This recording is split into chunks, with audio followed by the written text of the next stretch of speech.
Terima kasih yang banyak yang sudah membawakan kita dalam lagu-lagu pujian kita. Yesus yang selalu setia membimbing hidup kita. Puji Tuhan. Ya, shalom. Selamat pagi saudara-saudaraku semuanya. Ya, kemarin pagi tiba-tiba ada gangguan jaringan. Jadi tidak sampai selesai bagian yang dipersiapkan untuk saya sampaikan seharusnya kemarin. Tapi bersyukur pagi hari ini Bapak Ibu Saudara kita semua bisa kembali bersama-sama dalam ibadah pagi kita.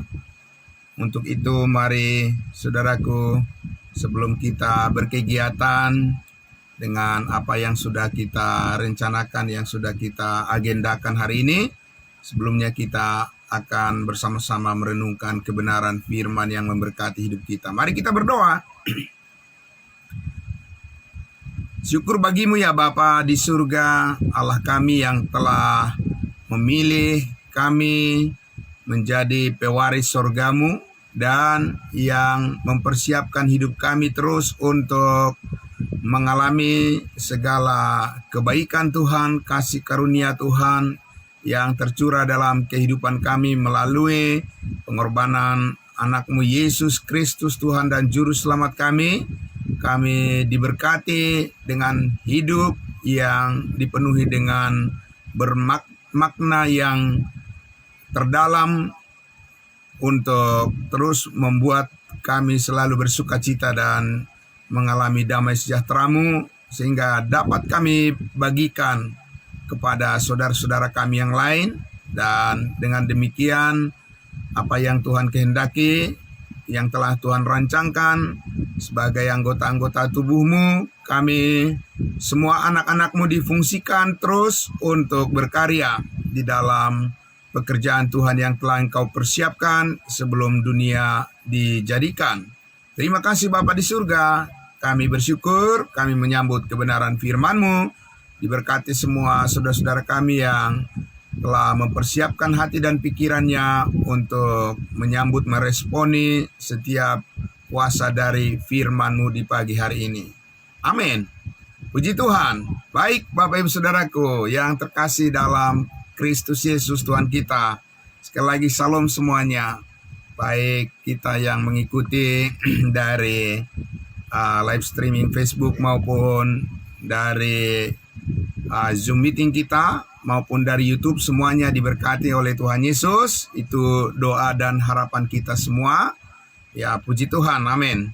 Baik, saudaraku yang terkasih dalam Kristus Yesus, mari kita lanjutkan lagi ya bagaimana Tuhan telah mempersiapkan, ya dikatakan pekerjaan baik, ya pekerjaan baik yang dirancang oleh Tuhan, bukan pekerjaan baik, perbuatan baik yang dirancang oleh dunia, juga bukan yang kita rancang masing-masing, yang kita pikirkan masing-masing, tapi jauh sebelum kita lahir ke dunia ini, Allah sudah menetapkan suatu rancangan kehidupan yang syarat makna, ya, yang padat makna, hidup yang bermakna Bapak Ibu Saudara, yaitu hidup kerohanian yang paling menyenangkan hati Tuhan.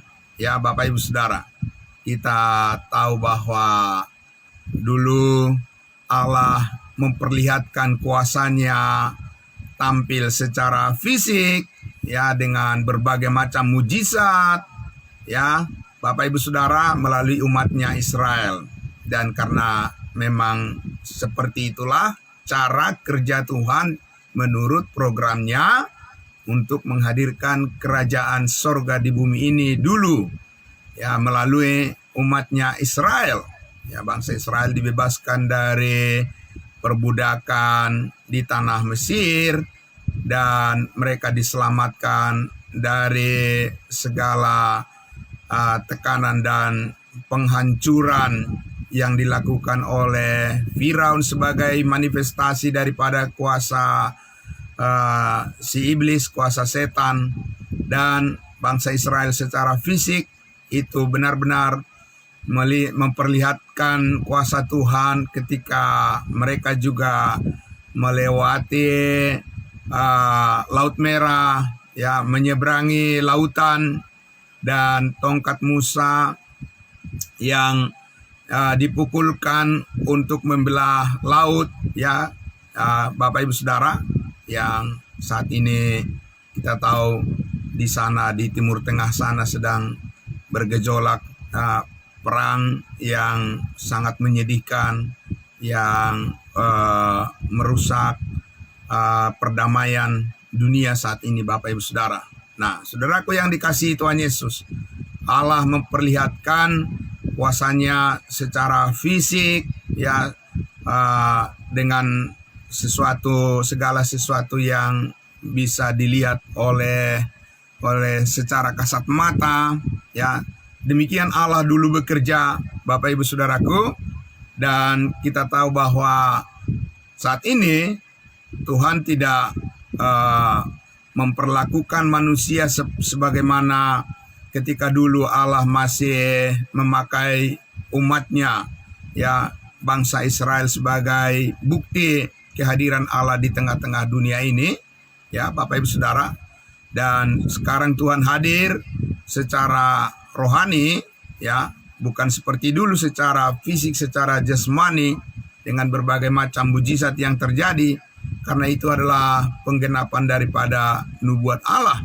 Sedangkan saat ini Bapak Ibu Saudara, Allah bukan menggenapkan nubuat saat ini, tapi Allah menggenapkan firman rahasia untuk tubuh Kristus kepada setiap orang yang percaya saat ini dipenuhi dengan kasih karunia-Nya.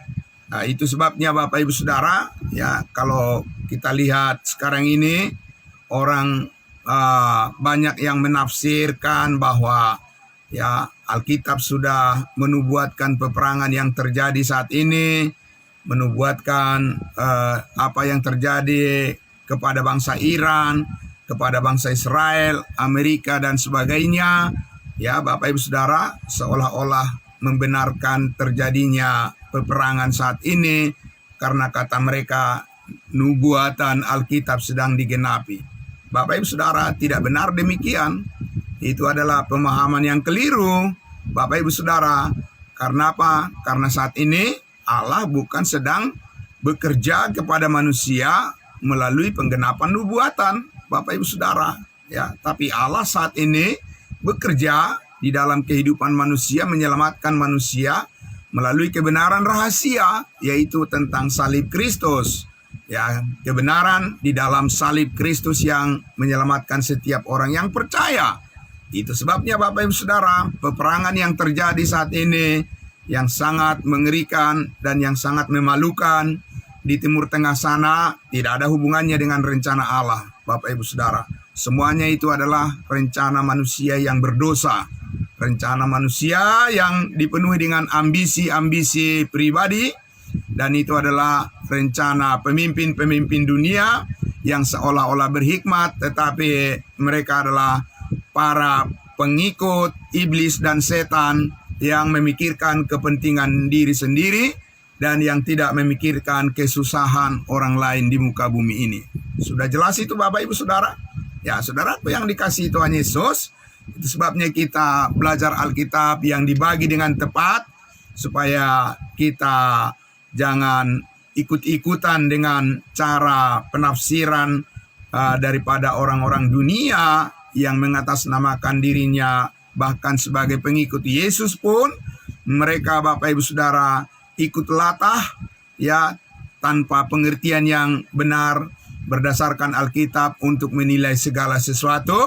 Tetapi saudara dan saya sekarang hidup di dalam ketekunan pekerjaan Allah yang dipersiapkan sebelum dunia dijadikan menjadi fokus kita bersama dan menanamkan di dalam hati kita terus Bapak Ibu Saudara pekerjaan Roh Kudus untuk meyakinkan kita bahwa saat ini Allah bekerja melalui firman rahasianya di dalam tubuh Kristus, yaitu kita setiap orang yang percaya berkarya untuk kemuliaan nama Tuhan Yesus. Amin. Bapak Ibu Saudaraku, oleh karena itu saudaraku yang dikasihi Tuhan Yesus, mari kita akan lihat ya bagaimana istimewanya, ya bagaimana keunikan daripada cara kerja Allah.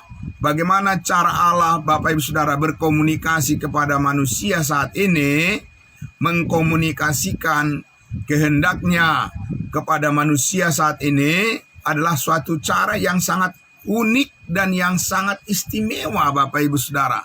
Ya, tidak terpikirkan oleh manusia sebelumnya. Tidak ada yang menduga ya bahwa cara kasih karunia Allah yang sangat istimewa saat ini, tidak banyak orang yang menduga seperti itulah cara Tuhan, karena memang jalan Tuhan bukan jalan manusia. Jalan manusia bukan jalan Tuhan. Dan itu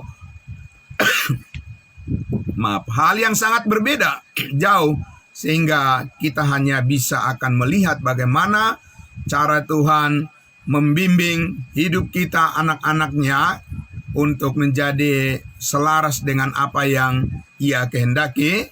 Karena itu Bapak Ibu Saudaraku, mari kita akan lihat kembali, saudaraku, bagaimana Tuhan mengubahkan kehidupan kita ya sebagai orang-orang yang dulu tidak diperhitungkan, yang dahulu kita bukan siapa-siapa, Bapak Ibu Saudara. Yang dahulu kita adalah orang-orang yang dikatakan telah mati secara rohani karena dosa dan pelanggaran kita, dan yang patut hanya layak untuk menerima murka Allah. Tetapi sekarang kita dilayakkan untuk menerima segala berkat yang Tuhan telah persiapkan, yang Tuhan telah janjikan, bahkan telah dikaruniakan di dalam Yesus Kristus Tuhan kita. Amin. Nah, Bapak Ibu Saudara, mari kita buka Alkitab kita dari 1 Korintus pasal 1, saudara, untuk melihat penegasan-penegasan bahwa kecakapan Allah, ya bukan kecakapan manusia, ya kecakapan Allah, ya intelektualitas daripada Allah, bukan intelektualitas daripada manusia, itulah yang harus diagungkan, yang harus kita tinggikan, yang harus kita junjung tinggi, Bapak Ibu Saudaraku, saat ini, supaya kita benar-benar bisa dipakai oleh Tuhan menjadi saluran berkat untuk sesama kita seperti yang dirancangkan oleh Tuhan menurut pekerjaan Allah, di mana kita adalah ciptaan baru, ya diciptakan dalam Kristus Yesus dan dipersiapkan untuk melakukan pekerjaan serangkaian ya kebajikan yang dipersiapkan Allah supaya kita hidup di dalamnya. Mari kita lihat Bapak Ibu Saudaraku di ayatnya yang ke-18, 1 Korintus pasal 1. 1 Korintus pasal 1, kita mulai dari ayatnya yang ke-18. Ya, dikatakan demikian. Ya, judul perikop dalam Alkitab yang berbahasa Indonesia, di situ dikatakan hikmat Allah dan hikmat manusia. Ini dikontraskan, Bapak Ibu Saudara, ya. Dikontraskan, ini diperbandingkan sebagai pengetahuan yang tidak tiada bandingnya, ya, satu dengan yang lain. Ayat 18 dikatakan, sebab pemberitaan tentang salib memang adalah kebodohan bagi mereka yang akan binasa, tetapi bagi kita yang diselamatkan, pemberitaan itu adalah kekuatan Allah. Amin, Bapak Ibu Saudara.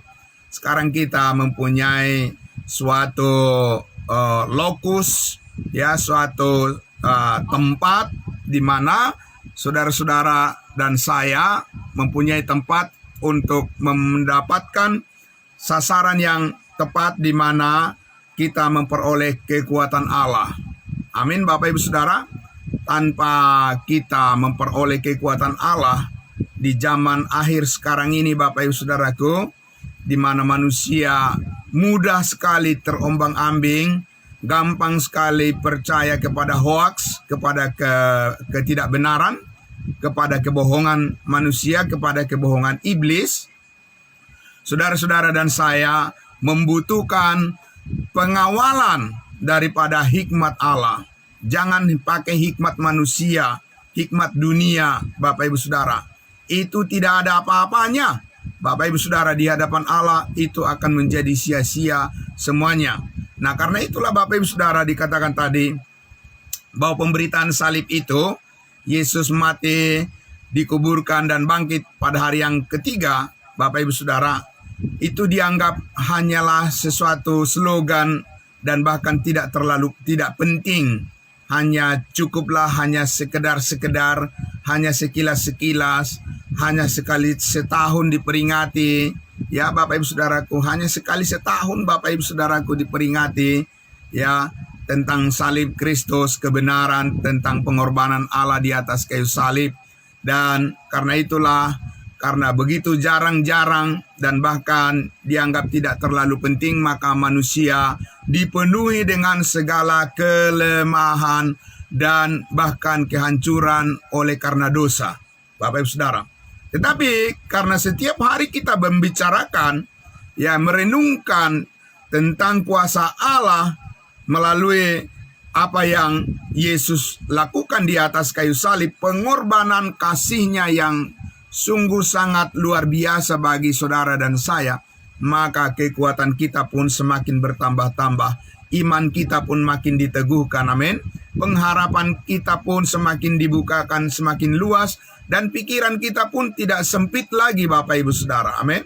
Ya, tetapi kita berpikir tentang damai sejahtera Tuhan setiap hari, dan pengharapan yang lebih besar lagi bahwa Tuhan memelihara hidup kita dengan sempurna dengan kuasa-Nya, dan disitulah kekuatan Allah yang bekerja untuk meyakinkan kita bahwa hidup kita tidak akan pernah sia-sia lagi, amin.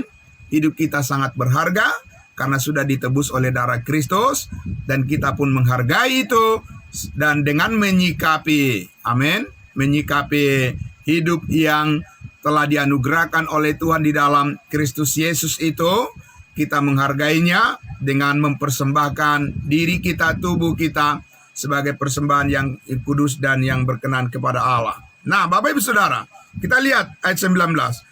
Karena ada tertulis, aku akan membinasakan hikmat orang-orang berhikmat dan kearifan, kebijaksanaan daripada orang-orang bijak akan kulenyapkan. Ya, jadi Bapak Ibu Saudara, berapa banyak pemimpin di dunia ini merasa dia sangat bijak, Bapak Ibu Saudaraku, ya.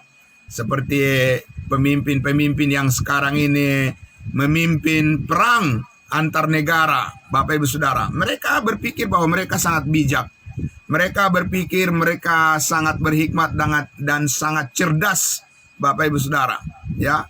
Mereka saling membunuh satu dengan yang lain, dan di dalam hati mereka bahwa mereka sangat pintar dan sangat cerdas dan sangat hebat dan patut diacungi jempol, ya. Dan semua manusia diajak untuk membuat diri mereka dan perbuatan mereka menjadi pusat perhatian. Bapak Ibu Saudaraku yang dikasihi Tuhan Yesus, Alkitab mengatakan itu adalah suatu kebodohan, Bapak Ibu Saudaraku.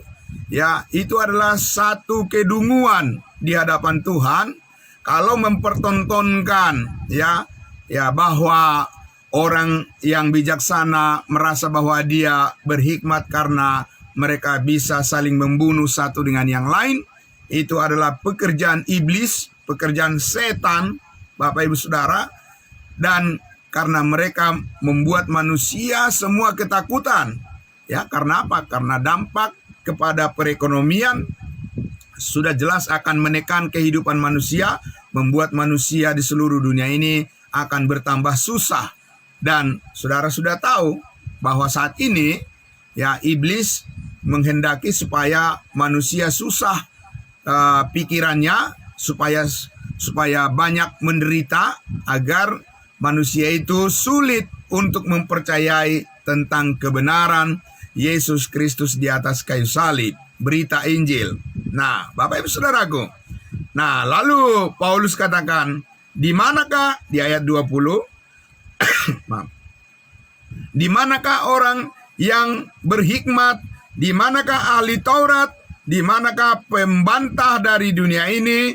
Bukankah Allah telah membuat hikmat dunia ini menjadi kebodohan? Nah, Bapak Ibu Saudara, di sini mantan Farisi ahli Taurat yang berbicara, yaitu Paulus, Bapak Ibu Saudara.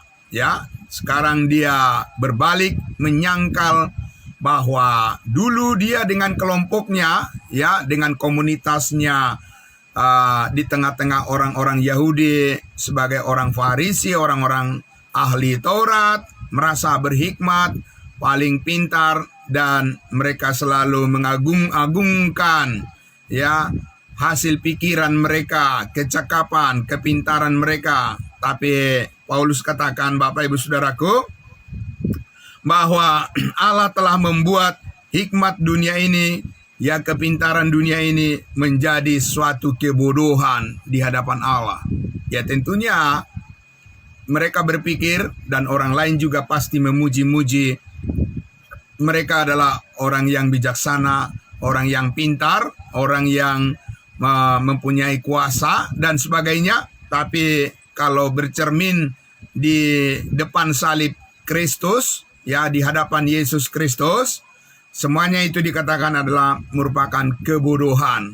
Ya, Bapak Ibu Saudaraku. Ayat 21. Oleh karena dunia dalam hikmat Allah tidak mengenal Allah, oleh hikmatnya maka Allah berkenan menyelamatkan mereka yang percaya oleh kebodohan pemberitaan Injil. Nah, ini Bapak Ibu Saudaraku, satu perbuatan Allah yang sangat super cerdas, Bapak Ibu Saudara. Ya, oleh karena, ya, manusia berpikir bahwa pemberitaan tentang salib itu adalah suatu kebodohan, ya, tetapi baiklah oleh pandangan anggapan bahwa orang-orang yang memberitakan tentang kebenaran salib Kristus itu dianggap suatu kebodohan, baiklah, ya, oleh karena kebodohan itu, ya, setiap orang yang percaya justru memperoleh kehidupan yang kekal, diselamatkan. Dan orang yang menganggap itu adalah suatu kebodohan, mereka akan binasa di lautan api neraka yang kekal selama-lamanya. Bapak Ibu Saudaraku, kasihan sekali, ya, sungguh sangat terlalu, ya, kebodohan itu, karena manusia membuat standar derajat kebenaran bagi dirinya sendiri.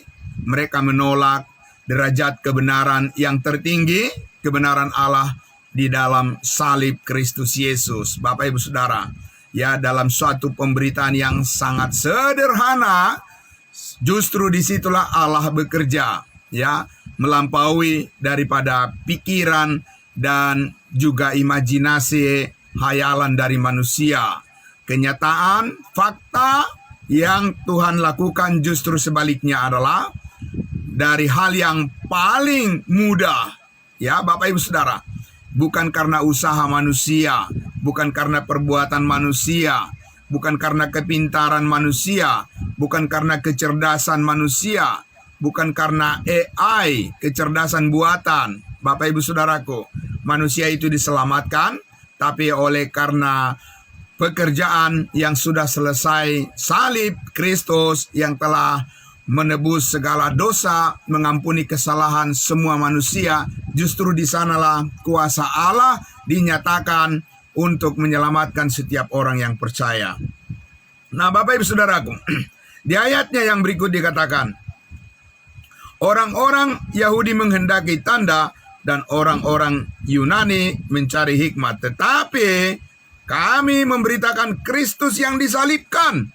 Untuk orang-orang Yahudi suatu batu sandungan, dan untuk orang-orang bukan Yahudi suatu kebodohan. Nah, Bapak Ibu Saudaraku yang dikasihi Tuhan Yesus, kembali lagi di sini, ya, Rasul Paulus menjelaskan bahwa di dalam pemberitaan tentang Yesus Kristus yang disalibkan itu, itulah yang dipilih oleh Allah sebagai pusat daripada pekerjaan yang paling bernilai tinggi, Bapak Ibu Saudaraku.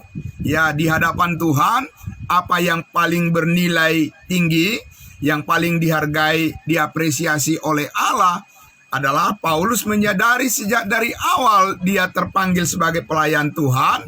Dia katakan, sebab yang kami beritakan adalah hikmat Allah yang tersembunyi, yang sebelum dunia dijadikan, yaitu apa yang dilakukan oleh Allah menyelamatkan setiap orang yang percaya melalui pemberitaan salib Kristus, Bapak Ibu Saudara.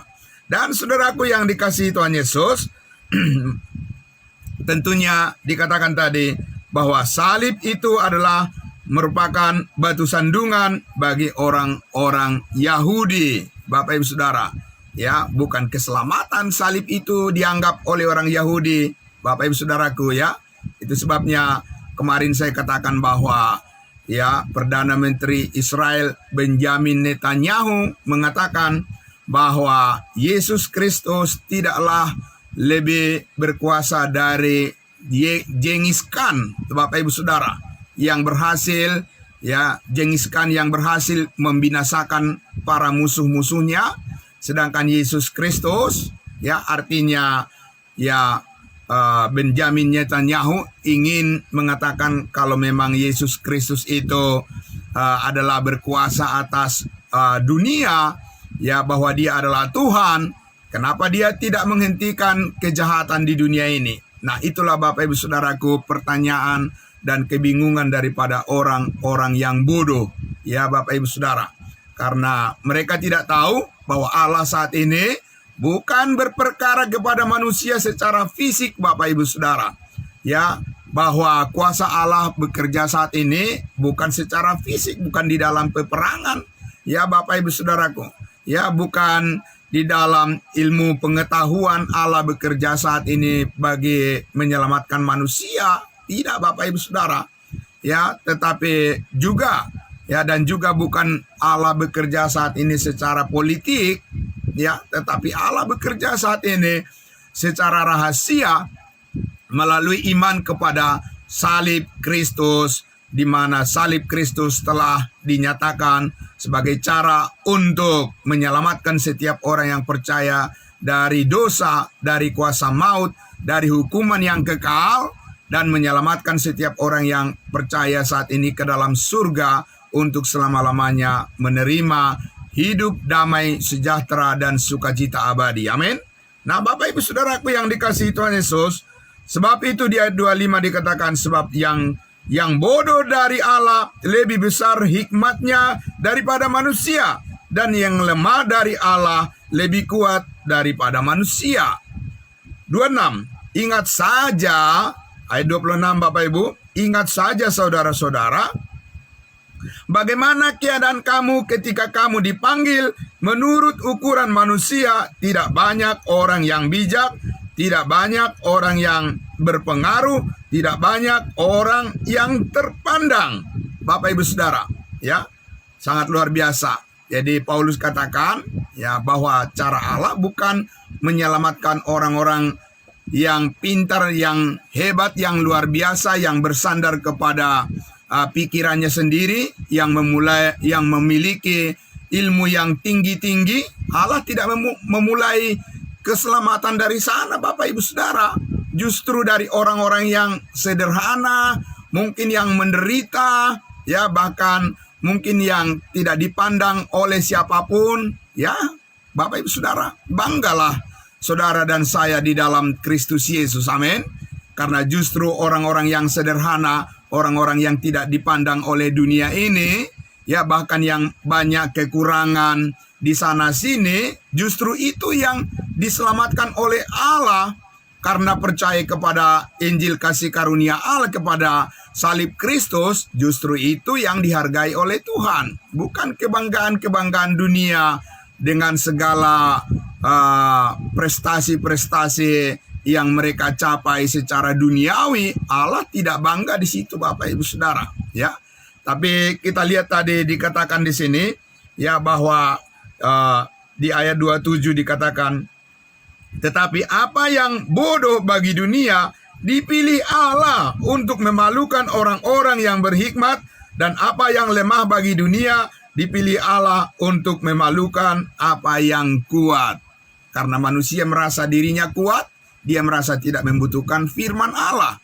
Karena manusia merasa bahwa dia sudah tercukupi ya dengan segala sesuatu kemewahan materi yang dia punya, maka ya telinganya menjadi tuli dan matanya menjadi buta, dan mereka merasa tidak memerlukan firman Allah. Mereka merasa sudah bisa memimpin dirinya sendiri, ya. Mereka merasa bahwa mereka akan bisa meraih mimpi-mimpinya, ya, segala cita-citanya. Sekalipun mereka tidak mengerti firman Allah, mereka berpikir mereka akan berhasil, Bapak Ibu Saudara. Maaf. Iya benar, mereka akan berhasil menurut ukuran diri mereka sendiri. Mereka akan berhasil menurut rancangan diri mereka yang Allah katakan di dalam Alkitab itu adalah menurut kebodohan dunia, bukan menurut kepintaran dan kecerdasan Tuhan. Nah, Bapak Ibu Saudaraku yang dikasihi Tuhan Yesus, oleh sebab itu dikatakan, saudaraku, di ayat 28, dan apa yang tidak terpandang dan yang hina bagi dunia dipilih Allah, bahkan apa yang tidak berarti dipilih Allah untuk meniadakan apa yang berarti, supaya jangan ada seorang manusia pun yang memegahkan diri di hadapan Allah. Itulah tujuannya, Bapak Ibu Saudara. Ya, mengapa kasih karunia itu bukan perbuatan? Mengapa keselamatan masuk surga itu bukan karena kesalehan dan bukan karena amal perbuatan dan kerajinan, kesibukan, kepintaran, ketaatan manusia, Bapak Ibu Saudara? Mengapa Bapak Ibu Saudara keselamatan ke surga itu diberikan secara cuma-cuma? Karena justru disitulah hikmat Allah yang tersembunyi dinyatakan, dan disitulah kecerdasan daripada Allah untuk melawan kesombongan daripada manusia di dunia ini. Siapapun yang paling berpengaruh manusia di dunia ini, Bapak Ibu Saudara, selagi dia tidak menghargai salib Kristus, itu adalah orang-orang yang bodoh di hadapan Allah. Ya, bukan saya yang mengatakan itu, tapi Alkitab yang mengatakan, Bapak Ibu Saudara. Tapi banggalah saudara-saudara dan saya yang percaya kepada salib Kristus, karena justru dikatakan orang-orang yang bodoh, yang dianggap tidak punya arti dan tidak punya nilai oleh orang-orang yang merasa dirinya hebat di dunia ini, tapi orang-orang yang percaya itulah yang dipermuliakan Tuhan. Amin, Bapak Ibu Saudara.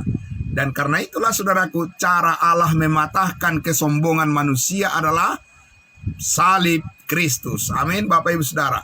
Cara Allah untuk membuat manusia menjadi rendah hati di hadapannya adalah salib Kristus. Amin. Dan saudara-saudara dan saya ditempatkan oleh Tuhan di dalam kebenaran salib Kristus, supaya kita bisa hidup di dalam kerendahan hati kita di hadapannya, bahwa hanya oleh Dia, dari Dia, Yesus Kristus, dan untuk kemuliaannya lah hidup kita ini sepenuhnya untuk selama-lamanya. Amin, Bapak Ibu Saudara. Karena kita adalah orang-orang tebusan darah Kristus, dan kita saat ini hanya berfokus kepada apa yang baik, apa yang berkenan kepada Allah, dan apa yang membuat keyakinan iman kita semakin bertambah teguh. Itulah yang kita akan raih seluruhnya bersama-sama dengan Yesus Kristus Tuhan kita. Kita semuanya adalah orang-orang yang sangat diberkati. Amin, Bapak Ibu Saudara. Sangat luar biasa itu. Nah, Bapak Ibu Saudaraku, kita teruskan di ayat 29 dikatakan tadi, ya. Saya akan bacakan sampai ayat 31 sebagai penutup, supaya jangan ada seorang manusia pun yang memegahkan diri, menyombongkan diri di hadapan Allah, tetapi oleh Allah kamu berada di dalam Kristus Yesus, yang oleh Allah telah menjadi hikmat bagi kita. Ia membenarkan dan menguduskan dan menebus kita. Amin. Bapak Ibu Saudara, kita telah dibenarkan, kita telah ditebus oleh darahnya, dan kita juga telah dikuduskan sekali untuk selama-lamanya. Bukan karena perbuatan baik kita, tapi hanya karena darah Kristus yang tercurah di atas kayu salib. Amin. Semuanya adalah perbuatan Allah. Kita hanya menerima saja Bapak Ibu Saudara dengan iman. Amin. Itu sangat luar biasa, ya.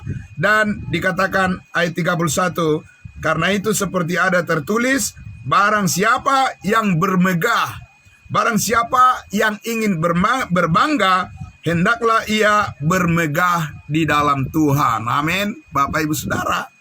Saudara dan saya bukan dilarang untuk berbangga dalam hidup ini. Justru kita bangga Bapak Ibu Saudara. Amin. Tapi kita bangga bukan di atas kebenaran diri kita sendiri. Bukan karena kehebatan kita. Bukan karena pangkat dan gelar yang kita capai. Dan bukan karena harta benda. Dan bukan karena uang yang kita simpan. Dan bukan karena baju yang indah, yang mahal-mahal yang kita beli dan yang kita capai segala sesuatu di dunia ini. Tidak, karena itu kita bangga Bapak Ibu Saudara. Amin. Karena semuanya itu akan berlalu suatu saat. Ya, segala sesuatu yang dikumpulkan oleh manusia di dunia ini suatu saat itu akan berlalu dan akan ditinggalkan. Kalau sudah meninggalkan dunia ini, pertanyaannya adalah pergi kemana Bapak Ibu Saudara? Kalau pergi ke neraka, binasa kekal, untuk apa semuanya kemewahan dunia ini Bapak Ibu Saudara? Toh juga ketika meninggalkan dunia ini tidak ada yang dibawakan Bapak Ibu Saudara. Apa yang dibawa saudaraku? Ya, tapi sebelum kita dipanggil oleh Tuhan, seberapa lama kita diberikan panjang umur, sehat selalu Bapak Ibu Saudara, kita bangga di dalam Tuhan. Amin.